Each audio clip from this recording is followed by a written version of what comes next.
Eto, totoo to ha. Isang araw, si Pedro at si Juan nagyayabangan. Sabi ni Pedro, "Juan, anong ulam nyo?"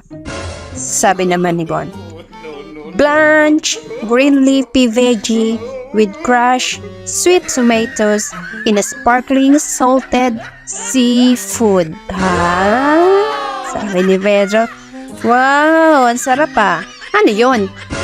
Sabi ni Juan, "Di talbos ng kamote at bagoong na may pinisang kamatis. Kayo, anong ulam nyo?" Sabi ni Pedro, hindi pa patalo.